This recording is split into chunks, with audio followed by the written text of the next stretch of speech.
Welcome to another episode of the Ironman Insider presented by Morton. I'm your host, Matt Lieto. We're getting pretty close to the IRONMAN Pro season getting started with Ironman 70.3 Geelong and IRONMAN South Africa just around the corner. So I thought no better time to have 2023 IRONMAN South Africa champ and 2025 IRONMAN Pro Series contender Leon Chevalier on with us today. He's going to be racing South Africa, so I thought I'd have a little chat with him before the big race. If you don't know Leon, he's a rising star in the world of professional Ironman racing, most recently coming off third place Ironman Cozumel and a fourth place at the VinFast Ironman World Championship in Kona. Born in France, Chevalier has rapidly ascended the ranks of long-distance triathlon, making a name for himself with crazy fast bike splits and run splits and an aero position most of us could only dream of. Got to talk to him a little bit about that today, get some tips. All that being said, his laid-back personality and sense of humor are what make him a athlete I love chatting to and rooting for, and super excited to have him on the podcast today. How's it going, Leon? Hey, Matt. Thanks for that. That's very kind of you. And yeah, I'll be announcing, I don't know when this episode actually goes out, but I'll be announcing my race schedule this evening, like literally in less than 2 hours. So awesome. As long as the podcast isn't out before then, we're fine. But yeah, you've got it. You know it. I'll be racing the Pro Series, and I'm really excited about it. Awesome. And yeah, we won't scoop you on that one as the triathlon world waits for your schedule. Yeah, I'm excited to hear it and to see you commit to the Pro Series this year. Obviously, you're a well-rounded athlete and one that should do well. What made you feel like this was the year to jump both feet into the Pro Series? Well, I think the first year it's difficult to know what to commit to. I had an opportunity with another series, and I'd also obviously I started in 2021 on the long distance scene, and I was pretty successful from the start. And I think 2021, 2022, and 2023 were kind of repeats of the same year, as in you do an Ironman early season, then you do a World Champs, do a few 70.3s, to get your shape in. And I wanted a bit of a change, but man, going back to Kona in October 2024, and especially with the race that I had, I was like, yeah, this is super exciting. This is really where it's at. And I think I've shown that I can be consistent throughout a full year, and especially, racing 3 full distances. Not everyone is able to get 3 good results out of it. And so I think the series will suit me well.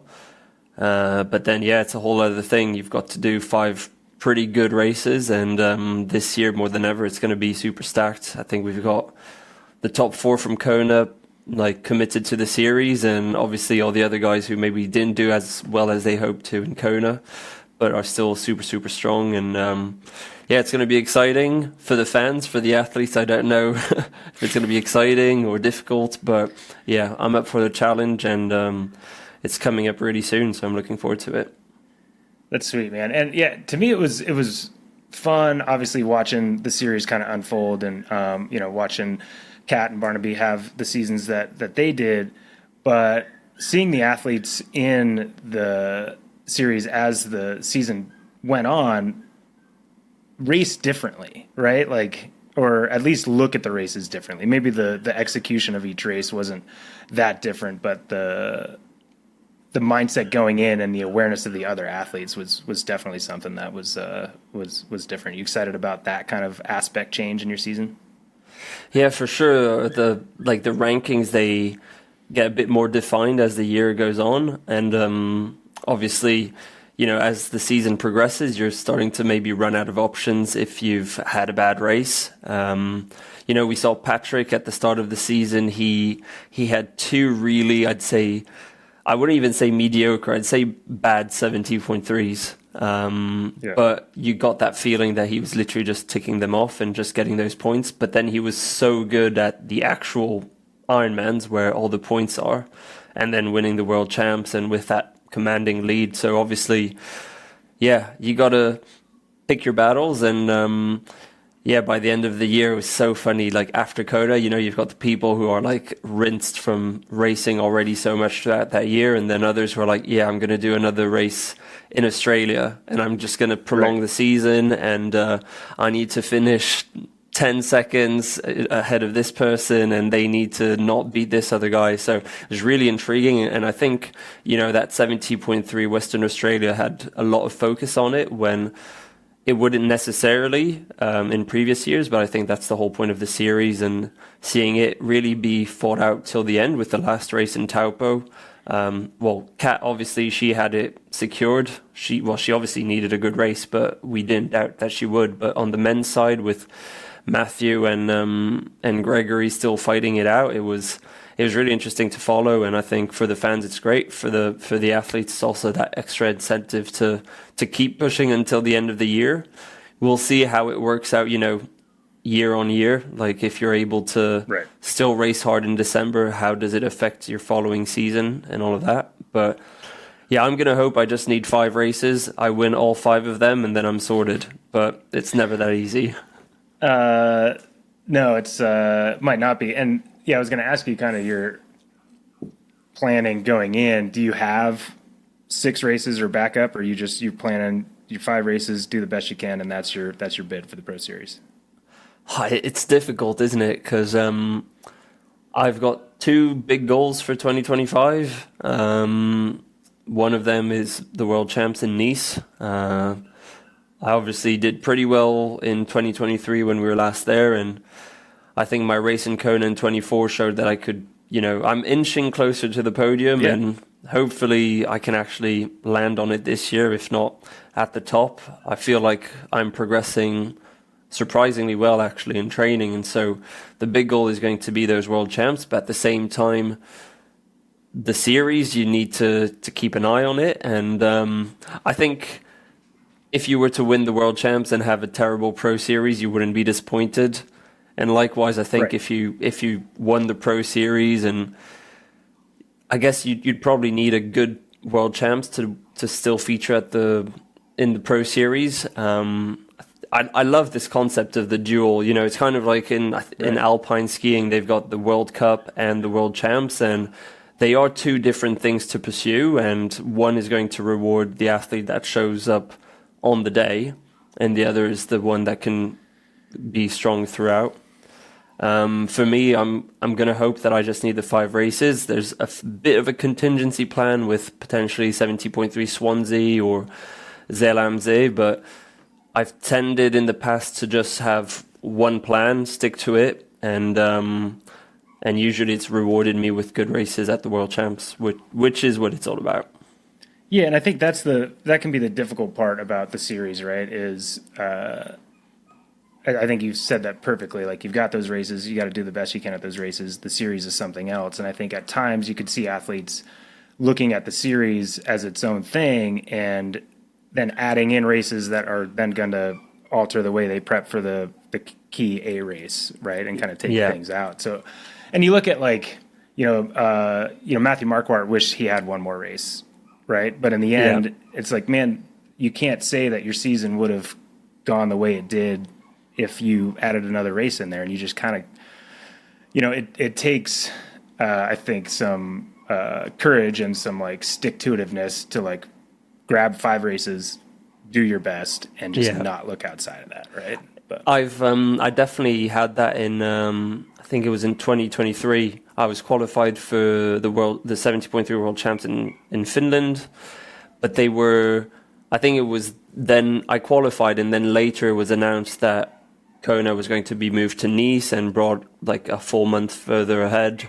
And so I was like, do I go to Finland, or do I just stay in the Alps, focus on my prep for Nice? And it's so difficult, when you're there and you're in your training camp base, and you see everyone racing in Finland. You're thinking, oh, I could have done this, or I could have done well there. But then you're actually, the travel, the logistics involved with traveling all the way out to Finland, racing, and then especially in that key phase of your training for the World Champs, it's so difficult. You get FOMO. I get FOMO all the time, especially, commentating for Ironman France now. Yeah. I get to commentate on all these great races, and it's super difficult not to be out there, but at the same time, you just can't do everything. And so you've got to choose, be happy with your selection. Obviously, if things go really really south and things don't go your way, you might have to readjust during the season. But overall, I think having your plan and being able to stick to it, I think it's what's helped me perform at the World Champs year in, year out since 2022. Yeah, man, you can't do everything. And I think you have that plan. I think that's a great plan. And to me, it's reminiscent of the days where you saw athletes really trying to chase a Kona qualification. Yeah. They would chase a Kona qualification, and then they would negate the fact that if they got it, they'd race like crap because they over-raced. Yeah. Right? So it's a very similar lesson to learn, and I think maybe we saw some athletes learn that this year. But it is difficult because obviously the World Champs is the race, it's the pinnacle of triathlon as a sport as a whole. You can argue the Olympics, but I think, in the general public, the Ironman in Kona is the one that people know of. And so you want to be a part of it. And I guess I'd always rather be an active racer in the World Champs rather than just, having punched my ticket. I've been obviously really, I guess, lucky that I've been able to, go to the World Champs and actually compete towards the front of the race. It definitely wasn't what I thought it would be when I first started. I think the goal was just to be able to qualify for World Champs would be great. But then when you do your first World Champs and you come sixth, you're like, actually, I could do well at these. And then it was only IRONMAN South Africa in 2023 where I felt that pressure to try and qualify for World Champs, because I knew that if I messed up that race, I was going to have to start trying to chase the slot during the year. And the closer you get to the World Champs, the higher that pressure. But otherwise, so far, I've been always able to, to finish the previous season, qualified for the next year's World Champs. I've had a pretty chilled winter, knowing that in Cozumel I got my slot for the World Champs in Nice, and I think that's always a lot of peace of mind, and it allows me to build my 2025 season knowing that I just need to focus on performing in Nice. It's funny seeing all these athletes announce their race calendars that are like, I'm targeting both Nice and Marbella, and it's like, well, you've not qualified for either, so anyways, no, I think I'm not qualified for Marbella, but I think probably I'll cross my fingers for you. Thanks. And crossing my fingers makes me feel like I have to correct you, obviously, saying that you're a bit lucky in your performance, or how well those World Championships have gone. Maybe after the first one, yes, but you're like, dude, you're third place away from a flush of a 4th, 5th, 6th, 7th place in 4 World Championships. Like, that's clearly luck has nothing to do with it if you're that consistent. I think I meant to say I'm like quite privileged to be in a position where I can chase those results. Gotcha. Obviously, getting the results. There's obviously always a little bit of luck involved, You don't want any mishaps during the race, but there's still a lot that you can do to try and prevent those from happening. And I'm lucky that I'm in a position where I can try and chase those big results. Yeah. No, that's sweet. And it's you're lucky, and you obviously are analytical. And even what you just said about qualifying for World Champs, because if I'm being honest, I look at last year when I saw you race Cozumel, I'm like, what the heck is he doing in Cozumel? Because he's going to go do the Pro Series, right? But for you to start the year in the Pro Series, not having to worry at all about that qualification, and knowing that your body can recover and get to a spot. Obviously, you're saying training is showing you that you're in a good spot. Those things, right? And that's you just being analytical and being like putting yourself in a position to have success, and know that you now can go to South Africa start line and try to win the thing, because there's no part of you that's like, if I don't qualify, I don't get to go race Nice, right? Yeah, exactly. I don't have to be protecting anything during the race. It does say the slogan of the Pro Series is every second matters, and you don't want to be defensive. Yeah, you want to be full attack if that's what you want, if you want to get the most out of the Pro Series. And also for me, Cozumel last year, it was because I was racing the weekend before that in Dubai, which is obviously nowhere near Cozumel, but I was like, for an extra 7 days for 2024, I could have my 25 season sorted already. And I was like, because it takes weeks and months to get into good shape for a good result at an Ironman, and I was like, literally for the cost of 7 days of just eking out that fitness that I built up for Kona, I can try. And I backed myself that even if I knew I wasn't going to perform to the level that I did in Kona, but I was like, I backed myself to still be able to get in. I think it was 5 slots available, which was also really generous. So I just thought it was a bit of a calculated move, and I'd been to Cozumel the previous year. So, when you already know the flow of the travel and all of that, it just makes it really easy rather than going somewhere new. And I thought, yeah, let's string it out an extra week, lay on the beach and race on the Sunday and hopefully get that slot. And I also got a podium, which I'd been missing in 24. I think 24 is the first year I've not won a race, which sounds totally, crazy to think of. But it's both been my worst year and my best year to date, 24. So, yeah, it's really interesting. But, yeah, that's why I went to Cozumel, and I was lucky that it did pay off, actually. No, that's sweet. And, yeah, man, it's funny how you say it was maybe your worst season, but also your best season. And I want to talk about Kona and kind of your feels after Kona going into Cancun, but it's how hard is it to have had before Kona? You wouldn't have said this is my best season and my worst season and my best season. You just say this is my worst season. How do you go into Kona in that space and being like, maybe this is my worst season, but I've been trying to peak for this race. Like, this is the one. Like, you have the confidence going into that. How do you manage that amidst not getting feedback that you're having a good season? Yeah, I think you did say it there. It's like, it's almost like I chose 2024 I think I went into 24 accepting that I was probably going to have a bad season in terms of, outcome of results. But the whole idea was to hit Kona really, really hard.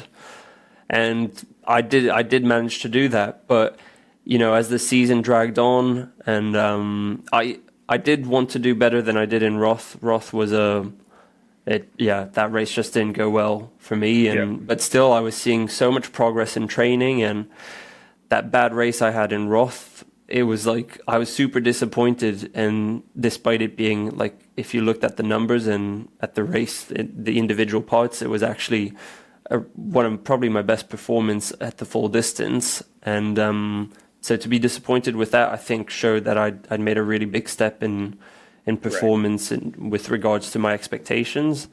And I think by the time I got to Kona, I was thinking like, I'm out of it. And I think that's probably what a string of not winning results will do to you. And so I did go into Kona thinking, I've already had 3 top 10s at World Champs so far, and it is going to be really difficult to do that again. Everyone knows that just getting one top 10 is difficult. And so I was like, if I can get another top 10, I'll have solidified, what I've done over the last few years. And I just didn't put too much pressure on myself to try and improve on the Nice result on that 5th place.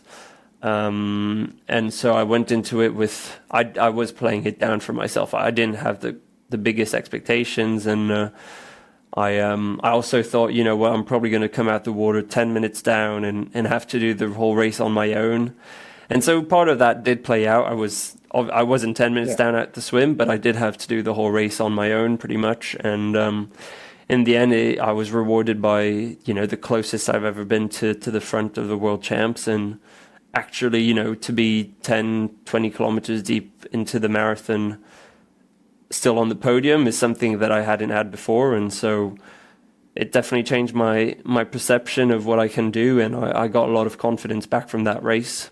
And I think it just illustrates how fragile maybe your confidence can be. Although it did take quite a lot of bad results for me to start and erode that confidence. Yeah. And training was going really well, so you still have that to work off. No, and I mean, knowing that now, going in, looking back at that race, obviously I was out on course on a moto, watching the whole race, seeing you where you were in the field, and now I'd said previously that I thought your race was maybe one of the most impressive races on that day. Obviously, record books would show it's the fourth most impressive race, but like, you know what I'm saying? Like, it was very, you did it all on your own, right? And to know that you did it all on your own when your mental headspace going into that race was like, hopefully I can just tick off a top 10. And I think, I don't know, is there part of that you had that result because of that mindset, not in spite of it, because you're like, I just need to keep going. Some of these guys are going to blow up and I'll be able to work my way into top 10. So like, even though you were in no man's land, that's kind of the best place to be, like someone with your skill set trying to get a top 10. You're just like, I'll just clean up. I'll let those guys do their thing and I'll just clean up. Yeah, I think a lot of people, you know, especially with the whole, the whole talk about drafting distances and race rangers and groups and all of that. I think a lot of people have forgotten that it's still a bloody long race, and you have to do it. You have to do it by yourself, and I think that's something that Sam Lieto definitely hasn't forgotten. You know, you saw the way he got onto that bike coming out the water. He was like, if I'm going to win this thing, I need to put as much time as possible into Patrick and get away, and I'm going to have to do 7 hours 37 or whatever on my own, and I can't rely on anyone else. And I think, nowadays there's been so much of these pack dynamics that people have forgotten that you can go and try and do it on your own, and that you have to be prepared to go and do it on your own. And I had two race plans. It was like, one race plan is like, I have a fantastic swim and I'm in that front group, and then see how things pan out, try and conserve some energy on the bike, try and break away at the right moment. And my other plan was like, whether I was a minute down, 2 minutes down, 15 minutes down, it was like, smash the bike, smash the run to the best of your ability, and you'll see how it turns out. And we've always discussed this at home. It's like, if you took the gaps at the end of the swim and you then did the same bike and the same run as the guy who won, say you come out 2 minutes behind the swim, behind the winner, the eventual winner. If you did the same bike and the same run, you'd be 2 minutes down at the finish, and typically that will win you. That will get you a second place or a third place at this race. And I think it's forgotten by a lot of people. And it's super interesting, because I think there's a lot of things that play with that, and I think part of the reason that does work is that Kona for a long time is seen as, or I always saw it as, the one race where you couldn't just do your own race. You had to go with tactics. Maybe, depending on your skill set, right? But at the same time, those guys chasing that group and those tactics are the reason why your plan works, because they're just killing themselves. And not to pick on anybody, but like, you look at Ben Canute and Matthew Marquardt, every time I went by that group, they were at the front trying to break it. You're like, if you're just doing your own race, you're leaving a lot more in the legs and energy wise to be able to like actually perform at the back end. Because as you said, the champions aren't doing, like, Patrick was in that group, but that dude let gaps go and everything. And he'd come back. Like, he was doing his race inside that race, right? Yeah. And there was that, I think it was when you came up to me on the motorbike, I think it was quite early on in the bike. I think I was on my own already. Yes, but you were on your own happened, all day, as far as I can tell. Well, there was a tiny moment. I came out the water with this group with Gustav, Thor Bendix. I can't name them all, but there was a few of us, and I just got on the bike, came out of transition, really fast onto the bike, and I was on my own for all of Kuikini Highway, up Plani Hill, and then I hit the Queen K, and I was on my own. And I think they were just dawdling maybe like 20, 30 seconds behind me. It's difficult to judge the distances, but sure, of course. Eventually, I think, at some point they came back up to me. Gustav was on the front of that group, and I think he must have put in a really hard effort to catch up with me. And because I had a moment thinking, like, do I wait for them? Because I knew they had some strong riders, and I was like, do I want to do this all on my own? Do I wait up for them? And I was like, you know what? If I'm faster than them, why wait for them? So I might as well ride. If I'm slower than them, they will catch me.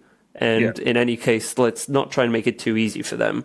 And so I just was like, I'm just going to ride my own pace. And eventually they did catch me. Gustav, he went in front of me. It was just before we went from the left-hand side of the road to the right-hand side. Then we switched over to the other lanes.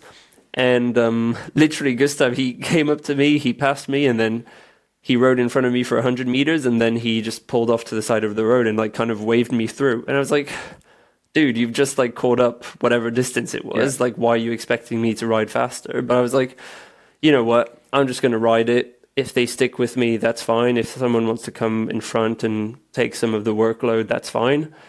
But after like 2, 3, 4 minutes of riding, actually, I just peeled off the front again. And I was like, okay, well, that's it. I guess I'm on my own again. And just didn't really think about what others were going to do. I was just focused on the front of the race. Yeah, no, that's awesome. And I think, I years ago, and I might have told you this, did research when I was racing and found that at that time, there were the amount of people that got on the podium or top 10 that swam like at the time under 51 and were in the front group was, very high. And then there was this gap between like 51 and 54 minutes. There was like one person that had gotten into the top 5 in the last 15 years. Yeah. Because everybody from 52 to 55 is like, I got to catch those guys. That's where my race is. And they blow up and it doesn't work. And like, similar to what you said, like I had 2 plans going in and you have to like kind of adjust. And I think that's where I saw why I thought that race that you had was so impressive. And then especially as the race developed, all this being said, dude, your aero position is bananas. Like, I'm like, when we're riding up to you, I'm like, what is that thing ahead of us? Like, I can't really even recognize that it's somebody on a bike. It's crazy and probably intimidating to a certain extent on like that group of guys, right? When they catch, they're like, dude, I know that I'm working harder than this guy. And like, probably, the fact I'm still working hard, but that's why I'm going faster. Yeah, totally. Yeah. Like if they're putting in this huge effort to catch you and they see you like not care or not look over your shoulder, not adjust your thing. They're like, oh God, this is brutal. But what was impressive to me was that you kind of stayed on your own all day, obviously made your way up to near the end of the bike. But for so much of the race, it seemed like you were just kind of out of it, right? And like, I don't know if I told you this, dude, you looked right. Like that's what's so crazy about it now is after the race, I saw Werf and I was chatting with him. I was like, he had a great run for him, and it was a great run for him. Great run, period. I was like, man, was it one of those days where like you just didn't have it on the bike, so your run legs were there because like you were way out? And he's like, dude, I rode a 402. Yeah, right. Like it just looked like you guys were out of it because it was so crazy. And like maybe speak to that. Like, how hard is it to stay in a positive mindset? Like I'm doing what I'm going to plan. And you're riding a 401 pace, and you're still like not at the front of the race somehow. Yeah, well, you remember that head unit incident? Yeah. Yes, totally. Yes. And so I didn't have any feedback. Like I literally, jump on the bike, and it just wouldn't turn on. And so after like 2 minutes of thinking, like, do I just try and keep pressing the button to turn it on, or like I'm not going to not ride the bike just because my head unit won't turn on. So I was like, well, this is it. Just like I've got nothing except my own perceived exertion to go off. Wow. Yeah. And so that was the hardest bit, is like not actually knowing your speed or your average speed, because power obviously is great, but when you're riding 42 kilometers an hour, 44 kilometers an hour, 46, it all feels the same. But Right. those half a kilometer an hour speed difference, it's minutes at the end of the day, which really add up. And I guess I had the 2022 experience where I think I did the turnaround in Hawi. I think I was in ninth place. And so basically, apart from Sam and the Norwegians, I pretty much caught everyone there was to catch on the bike. And so I did that whole section of the bike in October, like on my own, but knowing that I'd probably going to catch everyone on Hawi. Because, that's what happened in 22.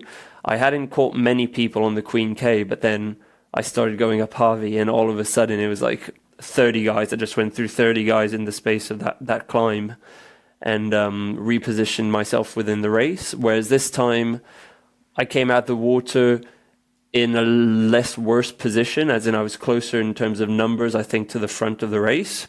I probably got on the bike in 16, 7, or I don't know, maybe 25th position, something like that. So there's less guys to go through.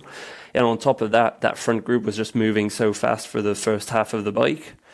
And so it was really when I got to the turnaround at Hawi and I realized what the gap still was to that front group that my enthusiasm was curbed a little bit. It's like, I've been working so hard and I was so hoping to catch them at least on the climb to Hawi, and then all of a sudden to turn around, like to pass them and see that I've still got quite a long way to go to the turnaround. That was really difficult. And so that whole way coming back down from Hawi was tough, because I was starting to hurt by that point. I didn't know if I'd averaged 300 watts, 280, 320. I had no clue. And so it was difficult. Thankfully, there were a few guys getting dropped off that front group that I was able to catch up and ride through. And sometimes it'd be like they'd hang on to my back wheel and I'd be like, "No, you're not." So it would push me to try a little bit harder up the next riser or something like that. And I think that kept me going in little increments. And then finally, we got back to like Mauna Lani, and I could see in the distance that group as you start getting through that volcanic rock, you get to see them. And I was like, right, by the time we get to the top of Scenic Point, I'm going to be in that group. And I put in a massive effort in that little section between Mauna Lani and the bottom of Scenic Point. I tried to be like as aero as possible. And at the bottom of the Scenic Point, I could see like Bradley Weiss was like, he was the last guy in that group, and he was probably only 100 meters in front of me. And I was like, you're going to have to work hard up Scenic Point. And by the time we got to that viewpoint, I was in the group, and I was like, that's it, I'm in the group. And then that's when they started like breaking up and everything. So instead of getting like the little rest I thought I was going to get, I had about 30 seconds to breathe, and then I had to go again and reposition myself to the front of the group. But by that point, I was back in the race, I guess. Yeah, man. And I totally kind of forgot about that. What Leon was referencing was before the swim, he realized his bike computer wasn't working. He tried to get it to work. And like, I could tell the stress on your face in that moment, which is warranted. And of course I was like, don't worry, it'll be working by the time you get out of the water. And it didn't. So I apologize for that. Well, it wasn't your fault. To be honest, like we had the mechanics on point, and like everyone looked after me, and they managed to turn it back on. And then I was like, sweet, it's working. We thought it was just like a battery issue, that it was somehow out of battery, but no, it had full battery. And then so I was like, I'm just going to do as normal. I usually have it on during the swim and just on pause or something like that. And then when I get to the bike, I just wake it back up. But as I kept pressing it, and it just wouldn't wake up. And one of the mechanics, he'd gone back up to his hotel room, got his own Garmin, put it there to like next to my bike. And I was like, you've got a split second to decide whether you're going to try and keep turning yours on and risk not having a Garmin, or do you unscrew it from your bars, go for the other one. And I was like, I'm just going to try. I don't want to spend 2 seconds getting the other Garmin. And then that was it. I was like, no Garmin. And then I jumped on the bike and snapped my rear bottle off. So I was like off to a really bad start.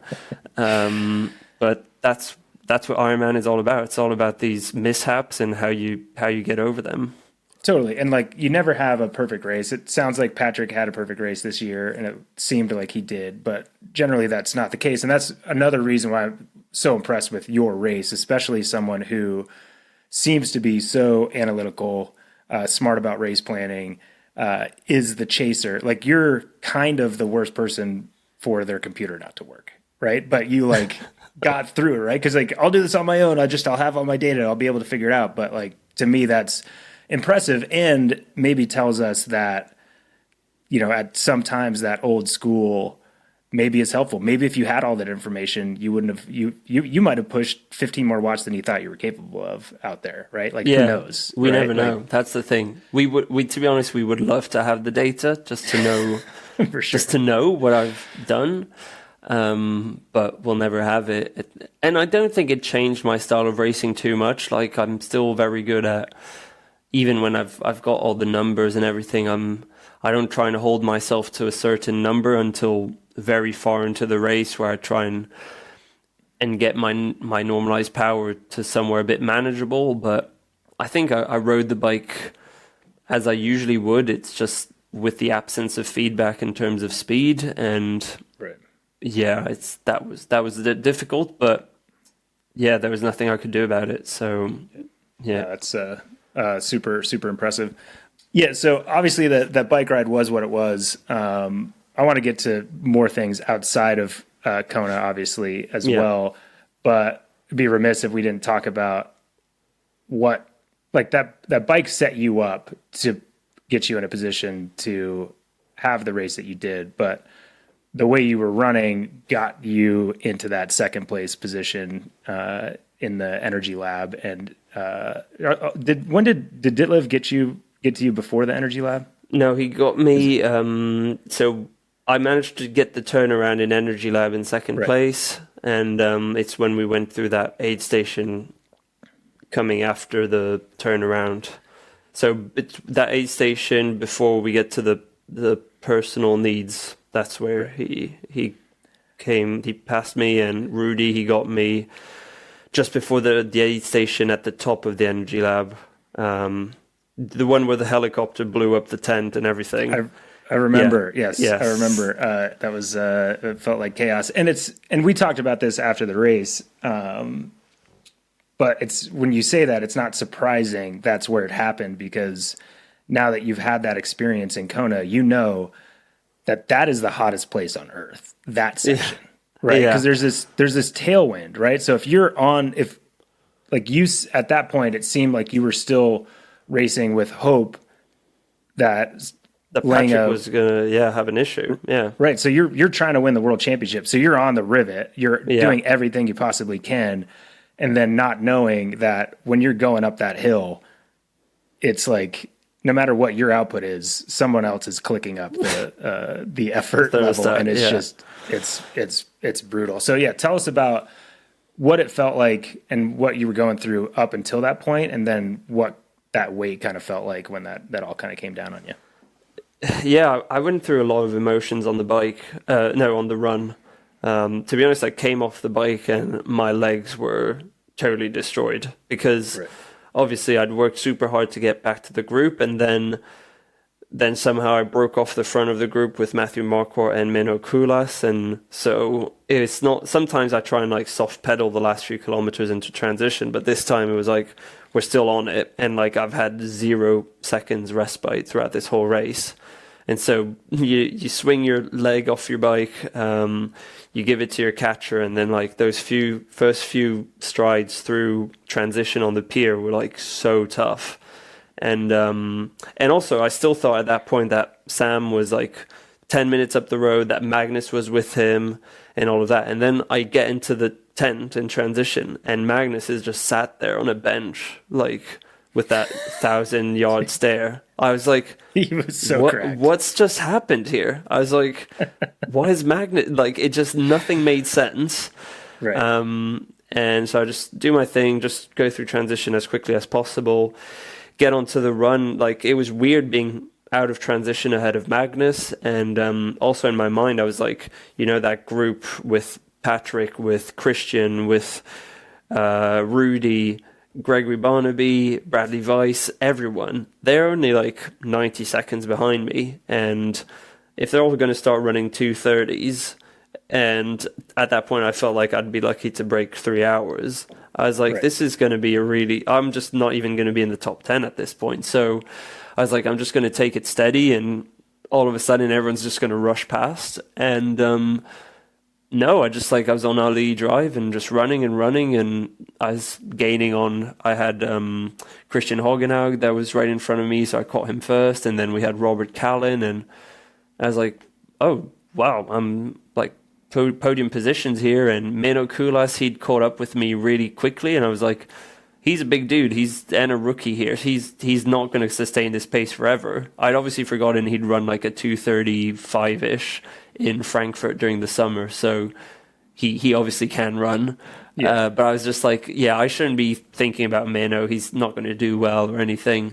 That came back to bite me in the end, obviously. But yeah, I wasn't too concerned. And Patrick came past us like he was only running a 5K. And I was like, Patrick, you do you. Like, back in Nice, he'd come past me, I think, at like the 15-kilometer mark, and I'd run a couple kilometers with him. I think we went like 3:20s for 2 or 3 kilometers, which was a bit ridiculous. But this time I was like, I'm not even going to try. You do you. Yeah. And then, I kept getting feedback from the side of the road, people telling me that I'm running faster than everyone behind. And actually, we come to the turnaround on a lead drive, and Christian's not that far behind, but it's pretty strung out.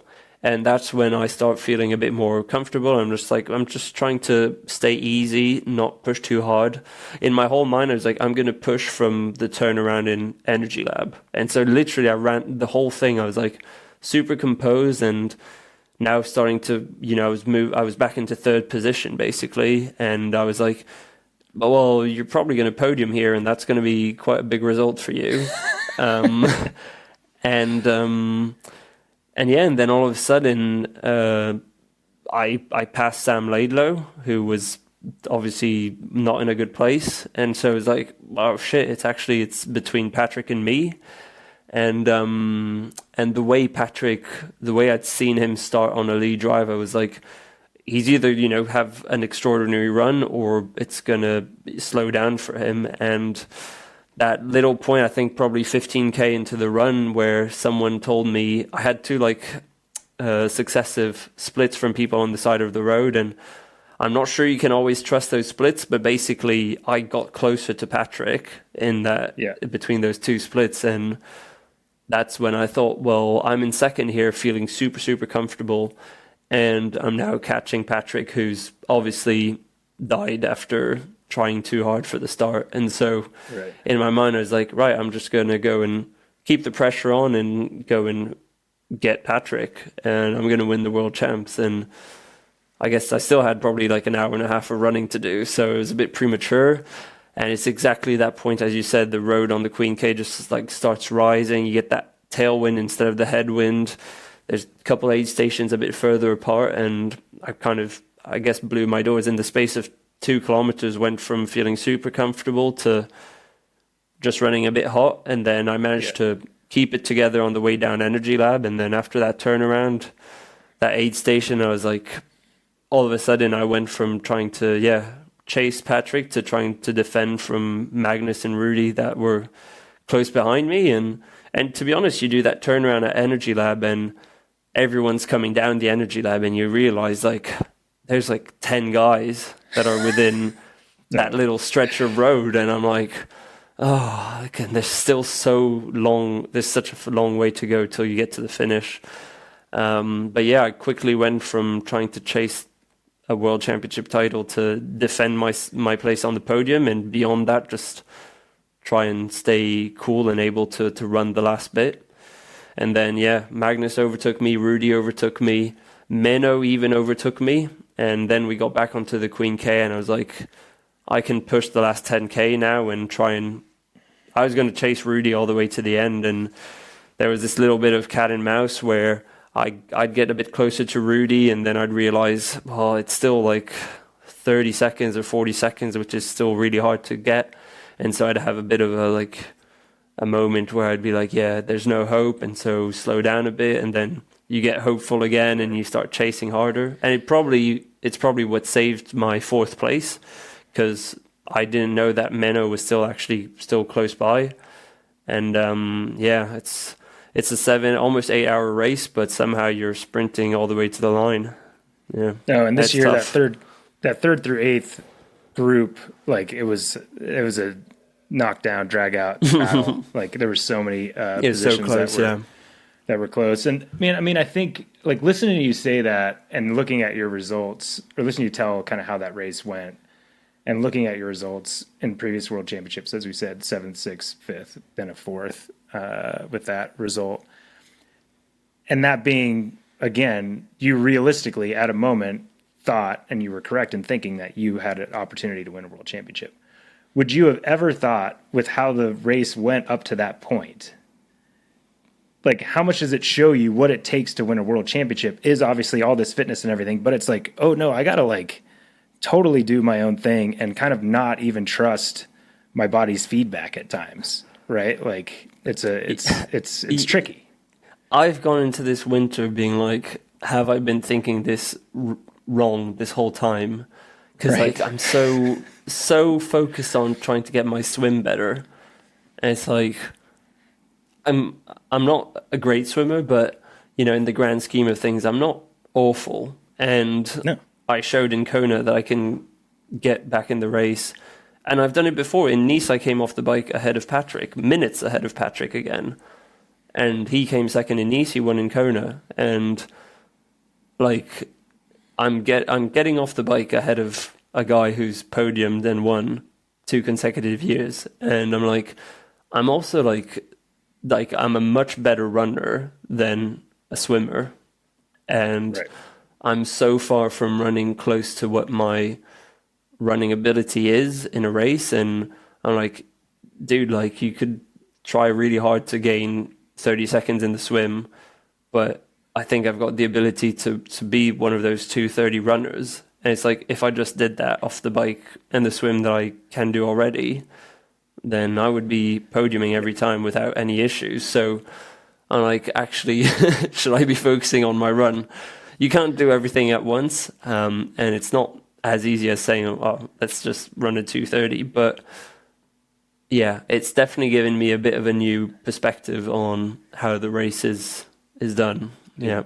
It's so awesome. And that's one of the things that I love about Ironman and World Championship specifically, is that you never know. Like you wouldn't think that the race where you thought, when you saw Magnus sitting there, that you were like, you know, your legs were done and you were screwed. You never thought that that would be the race that tells you how to change maybe your preparation and execution of a world championship.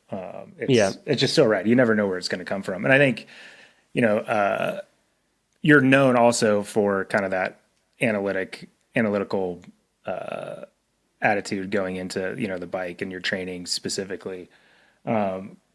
Obviously having the ability to run what you want to run and still bike how you're biking, you have to have that. And it's cool to see how many of you guys, you and Magnus and a bunch of other athletes that are like engineering backgrounds and just totally love trying to get every little second or you know, watt or get that CDA tighter out of your bike. Can you talk us through, as you look into the season? I know that's a focus for you, and like I think you said you're going in the wind tunnel this week. Every other time I get on Instagram, I feel like you're in the wind tunnel doing something, right? Like, no, which is rad. It's literally, it was the only time I went into the wind tunnel last year in May with Wind Republic, my tri-suit and like bike kit sponsor, and the whole idea was to have the fastest tri-suit that we could make. And obviously you look at the way Kona went, it's a pretty fast suit, so we definitely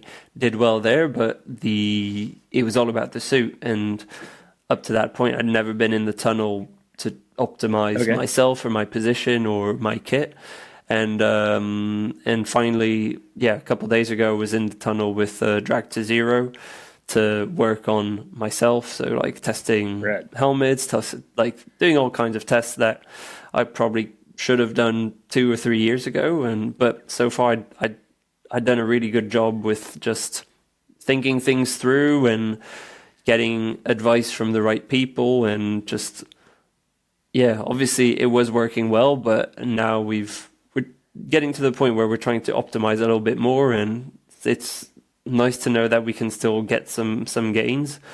Like the gains are obviously like smaller and smaller, but Yeah. it's nice to have. And also, I've got great sponsors, partners, and more, I guess, more ability to reach out to people to help. When you're just starting off and you're a new pro, like no one wants to like give you stuff or let you try stuff. So I'm getting to that point where, yeah, I can ask for stuff like that, and it's great to try it out, and hopefully, this season will be even a little bit faster. And still, I'm improving in training, which remains, the biggest place to make improvements. Dude, and it's awesome to see that. And I think I'm obviously didn't do enough of my research. I was kind of joking about you're always in the wind tunnel, but to know that you got the position that I saw in Kona that blew my mind, never having been in the wind tunnel, shows how much you're working outside of things. And and dude, like, me and a buddy did something like that on graph paper 10 years ago when I was trying to figure out my aero position, right? Like you have to think outside the box. And is there part of that, like you having, like, I'm stoked that you're getting those opportunities and that sponsors are helping you out. But like, I remember talking to you and Nice, and I was like, dude, did you see that Magnus got a seat drop? You're like, dude, I don't like, dropper post. Like, I can't do that stuff. Like, it's cool that these guys are doing that. But like, is there part of you like having to grind for your, like, you having that, all those results that you've had, like doing it on your own, doing the bootstraps, that like makes you maybe a little more on the blue collar side of things, where you like appreciate what you're getting and maybe have more knowledge behind kind of the changes that you're making to get there? Yeah, I would definitely say that I've grinded to get where I'm at. And like, when I went into the wind tunnel 2-3 days ago, I was like, I'm lucky that I'm at a point where I'm not optimized yet. Whereas, a guy like Sam or Magnus, they're already pretty much as fully optimized as they can be in terms of available technology, the frame set of the rules and all of that. They've already been, pushing at those limits for the last 2 years. Like Magnus has been testing for years and years. And even in terms of like my training or my setup and everything, there's so much that we've not yet like fully pushed into the details. We were always, when I started off being coached by Rob Cheatham, it was all about, getting the low hanging fruit. Like, let's do the training properly. Like if you're bashing out 30 hours a week, every week of your training block, you're going to get into a great position when it comes to race day. Let's get the best tri-suit that you can get, like off the peg pretty much, or like be with the best bike, the best wheels. Like, let's do all of this stuff before trying to get lost in the tiny details and forget about, the bigger picture stuff. And I'm also, I guess, really lucky that I'm really flexible. Like I can get myself into that position and it not feel like it's almost like the position that I naturally gravitate towards, rather than something that I've had to contortion myself into. But yeah, there's so many little things, like special bottle cages or stuff like that I've not sought after. But I'm also riding pretty much the best bike that you can get off the market, and there's not much in terms of like tiny alterations. I could go ahead and replace all the screws on my bike and save 30 grams, but I'm also somehow like 5 to 10 kilos lighter than almost all my competitors. So yeah, I don't know, I guess I'm really lucky that I'm in this position where it's working all right so far. And then I still want to have like a really good balance with life and my partner Flori, our dog, like a normal life outside of triathlon. And I don't want everything to be so optimized that I lose touch of what normal people do, if that makes sense. No, totally. And then maybe that's more what I mean when I say blue collar, is it seems like you have that well-roundedness. Shout out to Poppy. Oh, Poppy's doing well. She's good. She's good. Awesome. Not whining in the background of the podcast like my dogs are.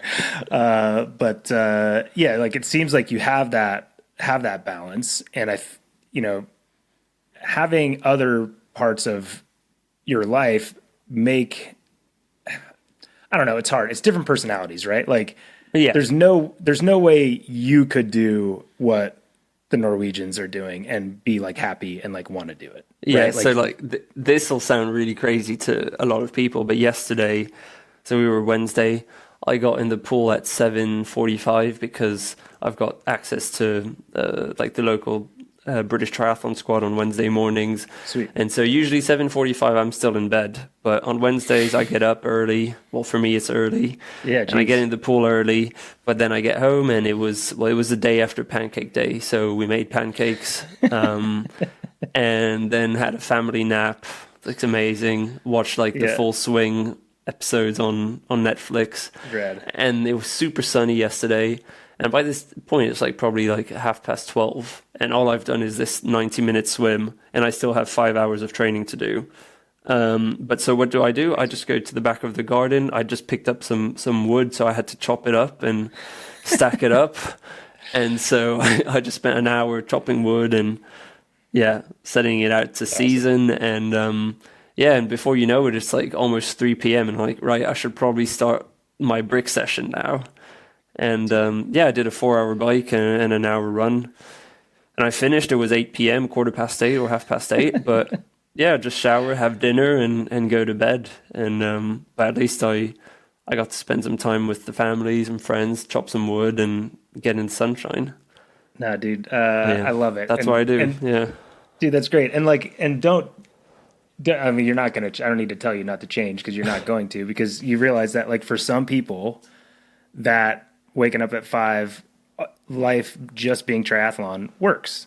And that's great, right? But for some people, if you try to put yourself in that box, it's never going to work because there is that happiness quotient and that like part that you can't really put into the metric, but like that is having effect on like your ability to react to the situations that we talked about in Kona, but to like absorb and have the quality of training that you need to get yourself in that position in the first place, right? Yeah, at the end of the day, it's I always say it's about being able to like, what's the best way for you to execute the best training possible for yourself. And for me, I know what that training is like. It's about 30 hours a week. I don't know the specifics of swim, bike, and run, but there's 5 or 6 swims, and there's certain hours on the bike, and there's a couple sessions on the run, and that sort of stuff. And it's like, I'm a professional athlete. I've got all the time in the world to do these sessions. How do I put myself in the best possible headspace and physical space to do those sessions to the best of my ability and do them every week for the whole duration of my training block? And if it means that on a Friday afternoon when I've still got 5 or 6 hours to do, I'm having a coffee at the local, cafe because it's sunny and it's 2 p.m. and we've just walked the dog, then I'm going to do it. And I'm lucky that Florrie's like, she understands that totally and she supports it, and she knows that when it's a specific training block, like for a big race, then some days I'm going to finish at like 9 p.m. but then the next day we can go out for brunch because it's an easier morning and that sort of stuff. So it's all about the balance. And that's awesome. And I don't have kids also, so it helps probably. Well, Poppy can hear you, dude. She can, but she's also really really happy to just snooze all day, and she loves those dog walks. Like, when it's sunny, like I do spend a lot of time on the turbo because it enables me to, I guess, in the UK it's dark at 3 p.m. in the winter, so it's just impossible to get all of that training done in sunlight. Like I've done most of my running with a head torch on for the last few months because that's how it is. And I don't mind because I get to have a nap in the afternoon with my dog and throw sticks for her. So, I love it. I love it. And yeah, and I also want to talk about the fact that I should have done this in the intro, but you're Okay. also a colleague as well, doing all the, as you mentioned, doing the commentary for L'Equipe. Has that been sweet? Like, unfortunately I wouldn't be able to understand it, so I haven't watched it anyways. But I've not, like, we've worked the same races together while we're both watching that same feed. But how has that been? And is that another thing that helps you? Like, obviously you're focusing on triathlon when you do that theoretically, but you're not all about your own thing. You're focusing on a different skill set that you're learning. Yeah, I get. I'm aware that triathlon as a professional athlete is, a short-term career. Hopefully, I can go till I'm 42, like old Cam Worth and Jan Frodeno did. But so that would give me another like 15 years. But yeah, as I said, like about 30 hours of training in a week. There's a lot of hours left to do other stuff, and I got the opportunity. I think it was back in early 23. Yeah, I commentated Ironman Texas. I believe it was the one that Rudy won with that like epic finish. Matthew Marquardt, who was doing his first pro race, and Kat Matthews won that after coming back from her like crazy accident. And yeah, that was the first commentary I did. Like, L'Equipe just asked me, like, we're doing French feed for this race. Would you like to be our like special consultant? And I was like, yeah, sure enough. What else am I going to do? I'm going to watch the race at home anyways, so I might as well like commentate on it. And so that was the first one I did, and I did Ironman Portugal later on in that year, and then for 24 I got signed on for quite a lot of races of the Pro Series. And I was talking about FOMO earlier. Like, there's nothing harder than to commentate on a race. There's nothing harder than to commentate on a race where you feel, fit and like you could do a good job. And then there's other races where you've not been training much, or you're recovering from a block of training, and you're like, I'm so glad I'm not doing this race right now, because I would be nowhere near the front. But yeah, it's great to see the other side of what it is, and you get like a big appreciation for the commentator's job, because when you're in hour 11 of commentating a race and all you've had were like 90-second breaks sporadically every 10-15 minutes, like, it's a long day. And it's definitely, I think I've gotten better at it over like with every race, and the guy that I commentate with, we've got like a good rapport. And yeah, it's great. We get to chat about the race, about other stuff, and yeah, it's good, and I enjoy it. And like watching the races, it also makes me want to go and do the races. So it's a great way to get like a bit of in-depth knowledge about the courses or the dynamics of the race. And so yeah, it's good, and I'm going to do it again in 2025, and hopefully for a few more years too. Oh, that's awesome. Well, long story short, you're coming for my job when you're 42, but just keep focusing on the French stuff. Yeah. Just leave. It's great to know that I don't think there's other feeds than English and French, and so it's great to see that the demand is there for the French commentary. And it's definitely not a coincidence that there's so many strong French athletes. It's because there's a really strong culture for triathlon, whether it's short course or long course. And La Chaîne L'Equipe is like showing a lot of races, and it's nice to be involved. Yeah. Okay, so I know we're going to let you go here in a second, and I know you said you're announcing your schedule will be announced by the time this podcast I need to post on Instagram. Yeah, I know, right? Besides Nice, and obviously South Africa, when you're doing that, which race are you most excited about besides Nice this year? Okay, yeah. So I'm racing. I'll just run down the races I'm doing. So this is the plan: South Africa, 70.3 St. George, Lake Placid, Nice, and Marbella. Obviously, like, Nice is the big focus. I don't know if I'm excited for it, because there's obviously the weight of expectations and like the pressure. So it's different. But I think the one that I'm like properly pumped up for is Lake Placid. Awesome. from watching the coverage last year. I know there's a lot of dark zones, like dark spots on the on the coverage, but the course looks awesome. It looks beautiful, and I think it's exactly the sort of course that would suit me. And then on top of that, I saw, well, the way Trevor Fody, he raced that and ran a 2:35 or 2:36. It was like mind-boggling to me. And yeah, I hope to go there and be able to do better than what he did. That's what I'm going to train for. But Awesome. yeah, going back to St. George is going to be pretty cool too. After doing my first World Champs there, it's the last time they're having the race over there. So yeah, it's definitely going to be tough. It's going to be a super tough season, but yeah, it's great that's the great thing with Ironman is like there's a lot of races to choose from.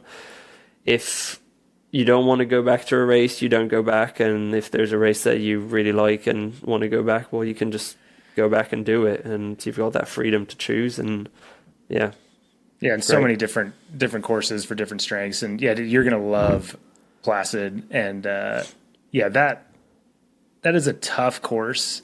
And I think this is, dude, I think I was 5th place there with like a 9:01 or something, right? Like, this is a long time ago, but like, I remember first time we saw someone run a 2:55 there, our heads blew up. And the fact that Trevor is running 2:36 is crazy, but no doubt you can do that as well. Hopefully, I've got a proper training camp planned, and yeah, we'll see. I think it's 8 weeks out from Nice, so it's a bit of maybe a tricky, succession of events. But I also think if you're in the right space, we're getting married at the end of May too. So, rad. Congrats. Like I can't do Cairns, or like there's a few races I can't do because of that. And so no, it's looking good, and I think I'll be in really good shape for Placid, and hopefully even better shape for Nice. And then I'm excited to do a 70.3 World Champs too. It's like everyone always asks me, oh, why are you not doing World Champs and everything? It's like, oh, you gotta pick your battles. And so we'll see. That's what's great with the Pro Series. It kind of forces you to do some races. But then obviously you need to choose wisely too. So it's going to be a good season. I love it. I think that schedule is seems like timed out well. 8 weeks, in my opinion, I think is kind of perfect. If you if you have a good recovery, you have enough time for a block and a good taper in. And sounds like you've built up your first go at the Ironman Pro Series well. And dude, best of luck at your first race in South Africa. And dude, we appreciate you coming on. Well, thanks for having me. Every second counts. It does, and I'm pumped to watch and commentate your South Africa. So perfect. Let's hope it goes well. Yeah, awesome. Hopefully I can be on camera. That's what I'm aiming for. You will be on camera, and I know you've got I'm sure another session today because it's I've got to be at the track. I've still got a bit of time. 7 p.m. start, so a bit of time to get some crumpets in, and awesome. And a bit of coffee maybe. Love it. Awesome, man. Thanks so much. Appreciate the time. Thanks, Matt. Yep. Cheers. Well, another awesome chat with one of our Ironman Pro Series athletes, Leon Chevalier. Love that dude. Love his attitude. I think it's really cool for us to be able to have all these different personalities and see the different ways that they obviously execute races. As Leon kind of talked us through Kona, I think that was pretty special. And how they prepare and how their lives look as they prepare for these Ironman events. And obviously, Leon takes a little different approach, and one that most certainly is working for him. And super stoked to get the insight on that. And if you haven't listened to our podcast, our last podcast, we had Laura Phillip on, our defending Ironman world champion. And, her approach is also different than some of the other athletes that she's racing against, and kind of how she's doing her off season and all that. If you haven't listened to that, I think you should go back and do so. It was a pretty cool chat. And to stay across all the latest Ironman and Ironman Pro Series news, follow at Ironman Try on Instagram, and check out proseries.ironman.com for standings, athlete bios, episodes of A Fighting Chance, replays of the races, and more. And of course, thank you to our presenting sponsor, Morton, the official sports performance nutrition partner of the Ironman Global Series. All Ironman athletes have access to Morton hydrogels and solids on course in 2025. If you enjoyed today's conversation, please like, share, and subscribe wherever you listen to this podcast. And if you're sitting on the trainer, you can also watch the podcast as a video on our Ironman Triathlon YouTube channel. Thank you for joining us on the Ironman Insider Podcast presented by Morton. And be sure to keep an eye on this space for more great conversations as our Ironman Pro Series starts just here in a few weeks. I'm Matt Lieto, and thank you so much for listening in.